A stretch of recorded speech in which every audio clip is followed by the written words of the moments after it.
Hello, YouTubers out there being interested in the OPC UA for machinery. I'm very happy that you came across this nice video where I'd like to show you what we did about OPC UA for machinery from the flat glass side. In fact, I will tell you in about 20 minutes the exciting story how we formed a group for flat glass producers, the ones who do the windows, who do the glass shelves and everything, and there's a lot of machinery involved, how we could standardize for them and further bring in all our findings into the machinery group. And the big thing is that I'm not alone. I'm here with my assistant Gracy, as you can see. So she's keeping quiet, and if I tell something that's not pretty correct, she will bark pretty loudly. So you can be sure that if you have no barking until the end, then everything that I mentioned was correct. So what were our motivations when we started to build a group for the flat glass industry? In fact, it was back in 2019 where we thought, hang on, we are working all together. We know each other a little bit from competition and from working together. And each time we place a machine into a factory, we have the issues with the interfaces, which have to be individually adapted. And everybody really wishes to have something a little bit better. Now, if we talk about interfaces, they are mainly towards a production planning system and on the other side to other machines. May they be stream upwards or may they be stream downwards. And the point is that, and still today, unfortunately, in most of the cases, it's a reality. They have to be individually adapted. That means a lot of coordination. Hey, what is your protocol that you know that you have? How can we work together, etc. If you have the latest status, if you just have worked in a previous project together, then everything is fine. But in most of the cases, there are changes, and that means there is cost, and this cost has to be first of all put into some offers towards the customer, where the customer on his side thinks, oh, they want to do some pocket money. But in the end, if you realize or materialize this interface, then suddenly you find out yourself that basically the money you get from your customers is more or less cost saving or cost covering. And the big disadvantage is that you have spoiled a lot of time and effort of your experts doing this interface instead of doing new developments that you also need in order to be competitive on the market.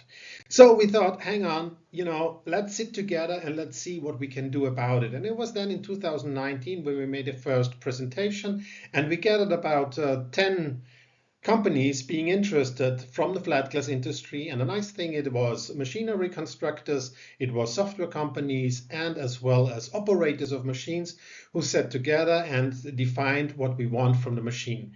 And if we boil it down, we found out that finally integration of a machine is something like if you adhere or join a new company.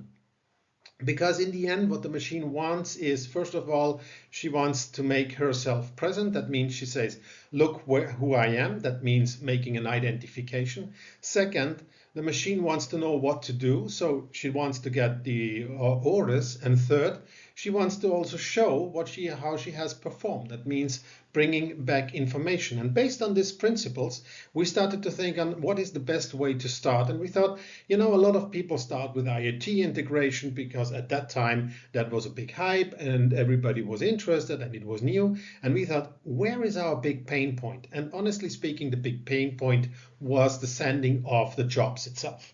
So that means how can the machine get the jobs? And second, how can then the machine send back valuable job information? So when we did that, we came across the problem that not only we have to talk about the jobs, but also how we convey them. And so we had, in addition to a model for the job sending, we had also to standardize things like a coordinate system, like a type of machine. Is it a machine, for instance, that cuts pieces out of something? Is it a machine that does just manufacturing? Is it a machine that does assembly?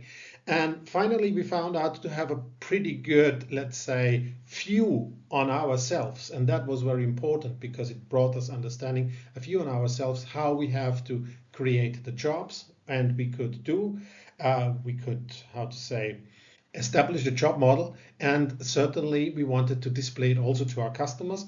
So we integrated with Umati. So Umati is well known already, I think, to you, with a small demonstrator. And we did it on purpose on a neutral basis in order to show that it's really a standard that everybody can use. Now, certainly, such job in sending and status can only hold meta information like, okay, I have a job with this idea, starting time, priority, whatever information is there. But then there is detailed information. That means what exactly has to be done. It can be like a G code, can be an assembly instruction, can be anything. And we thought, hang on, how can we also standardize that one?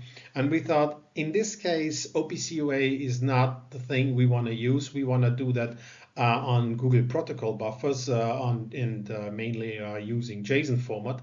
And this is how we generated a sub-specification. And now that has become very nice because you have the metadata on the top and you have the detailed, what we call recipe data, which is then just a part that is integrated. And like that, it's like with Lego, you can assemble everything and you're very universal. And having done that, we brought it back to the machinery. I'll show in a minute. And we thought, hang on, now we can go to the next step, which is about machine production monitoring. And there, once again, we thought, okay, how can we structure the data that we have there in information blocks?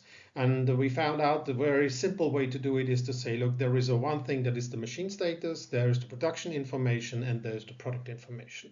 And I will detail that in a few slides from here now. So coming back to the jobs, how it all started in 2019 with the VDMA, and I have to say it was really a great thing to integrate there because there are so many people, there's such a big network where you can draw information from. So we got information from others working in this direction where we had like first samples which we could use, and second, they also provided us expert support who did the modeling for us for the server itself. So we created our specification and it was such a success within our group that we thought, hey, you know what, do you also want to integrate it with the machinery? And together with Heiko Herden, who is head of the machinery, we then said, yeah, that's a good idea. You know what, make the job specification for the machinery. Because we thought from our side, you know what, we have such a broad spectrum of machines. I think there's not much to be added to it. But certainly when you do such a job, then you have to integrate also other groups, and that's very important. So we integrated plastic and rubber, woodworking, robotics, all the jumps that are out there. And finally, we had an expert there who is also knowing very well the OPC UA for ESA specification. And we thought that, hey, you know what? This is a perfect example, or this is a perfect modeling for what we are going to do. So we tried to adhere to that one, and we were very picky about that because of the machine monitoring to get a decent job feedback. We integrated it in this group, and the good thing is that a new specification came out in a very, very short time. I would say for standards like that, normally you can consider 2 years. I think we were below 1 year in order to specify it, and I was very happy because we could really put ourselves, our input in, and I will show you some input that came from the flat glass industry. So certainly our model has now extended a little bit because everybody has its own requirements. However, I would say to 80% the model is still the same. There are some additional features now, which we are now in a circular loop trying to integrate with our specification, and that's just ongoing work now. So within the OPC UA for machinery, I'd like to show you not only that this is a tedious job in order to get evolving standards, but to show you how it really helps you in day-to-day work on two simple issues, or two simple examples, sorry for that. So one is the productivity and the other one is the job feedback. Starting with the productivity, now being back in 2019-20, everybody was thinking, hey, he can do the best Industry 4.0 machine. So what was an Industry 4.0 machine at that time? It was a machine who had an IoT device, who could send out data, and who can provide also KPIs. And one of the KPIs was always the OEE. And I was also, as a machine, coming from the machine builder side, I was also convinced, you know what, as a machine builder, I can calculate an OEE because I have all the data. But the question is it the truth? And I'd like to show you that on a very simple example. Now, for this example, what I'd like to do is to show you first that also within the OPC UA, and that's really great, there is a standard built also for machine status. So the machine state and the application mode. And that has been standardized now universally for all machines. And using that one, I'd like to show you the example. So think about it. You have exactly, let's say, this mode of machines. So you are out of service for 1 hour, you're not executing for another 2 hours for an issue, and then you are executing, right? So first of all, you have a stoppage. Second, you have still an error which is on there. You could theoretically process. So what do you think would be the productivity that you have there? You know, part of the OEE.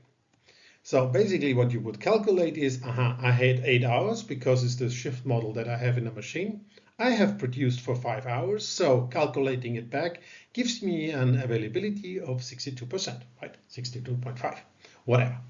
Now, the point is that here I only take into consideration what I know from the machine. The problem is that the machine in reality does not know all the truth, because very often it can happen that MES has a different time model, which is not necessarily transferred to the machine. So think about it, that you have a maintenance machine, a maintenance system, and this maintenance system has already dedicated 1 hour of downtime to you because of maintenance.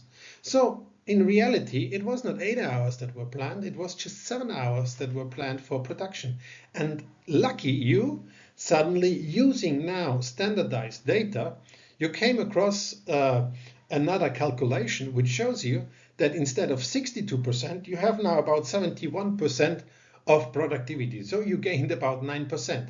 It's not that I want, let's say, to blow up and boost the productivity values. No, it's just to put them on correct purpose or a correct basis. And within ISO 22400, this is really the right way to do it.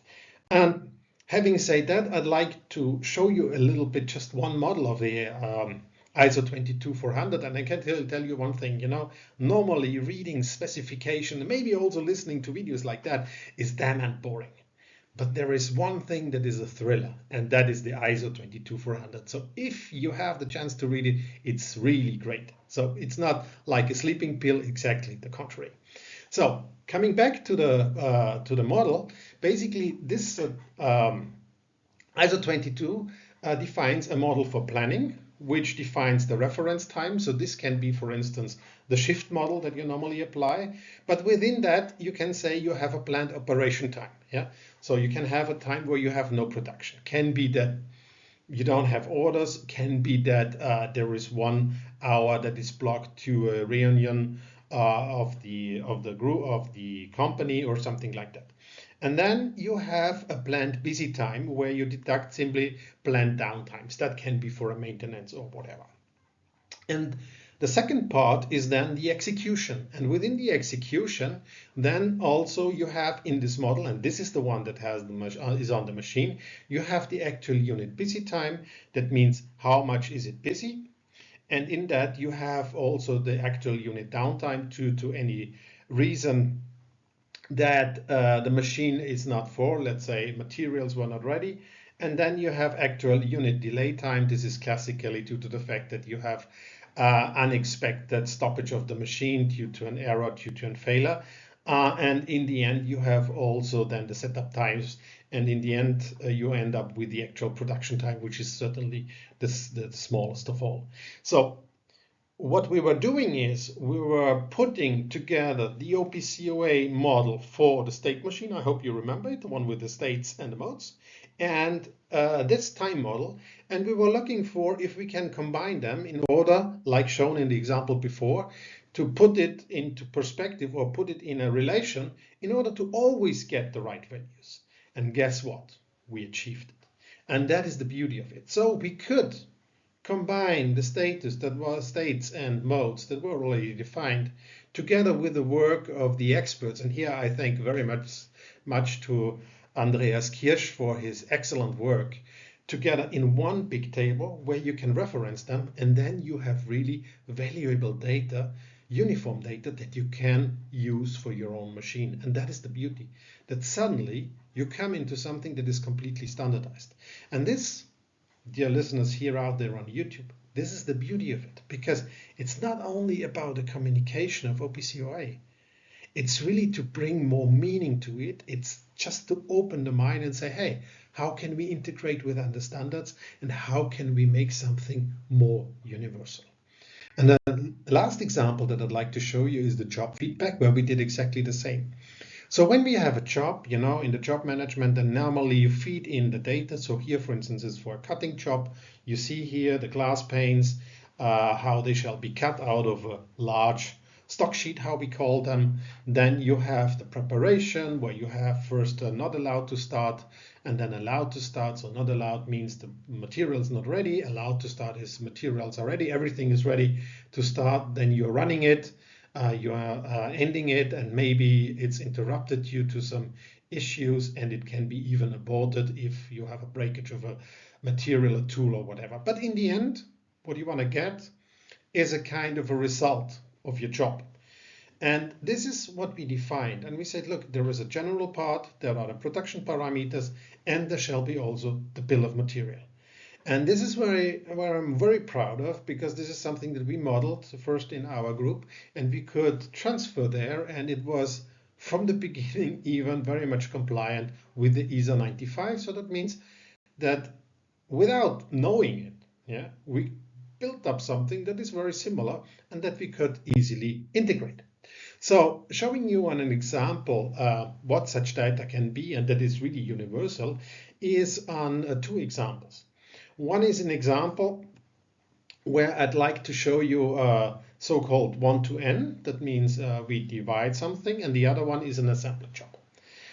So starting with the first step is that which data do we have? We have the general data. This is the job ID, the start time, the end time, the job state.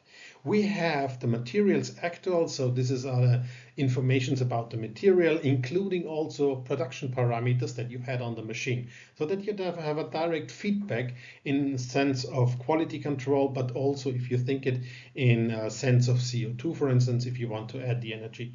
And you have the build of material. That means you have really the traceability.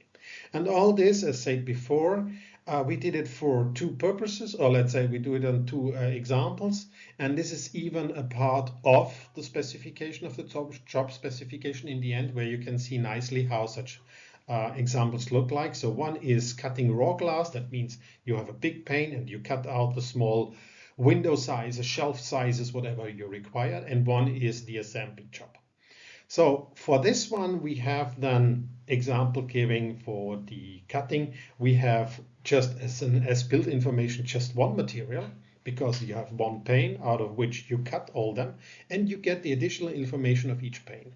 And in the other example, you see that you have multiple planes, you have distant holders or spacers, they are called, you have gas, you have desiccant, and so forth, and you have all them together, then integrated together to a product which is called an IGU element. That's the window you're looking through. So you see how complicated it is. But with this model, you have a uniform representation of the job feedback that you can use in the MES and the production planning system for further purposes, because you have done perfect backtracing. Yeah? You have perfect overview also of quality parameters that you have integrated. So it's really a universal. So, in summary, what can we say what has happened until 2023? We started with the need for interfaces, and it is valid, and we could show that we have done something on this part by learning from each other. So it was very good to work in a group where there are machine builders, software suppliers, as well as operators, bringing in their own concerns, and we could compile them and make a new job model that is kind of universal for the flat glass industry. So the access was just right. We could standardize beyond our group and even beyond the OPC UA, showing you that on examples of the ISA 22400. And we also learned that it's much better not to stay focused only on the complexity of flat glass machines, but to bring our concerns and our ideas straight into the machinery group, which is much broader. And then we take with us the resulting standard and we season it with the requirements of the flat glass industry. And we all do that according to the motto that we shall envision the future, but not complain. We should shape it.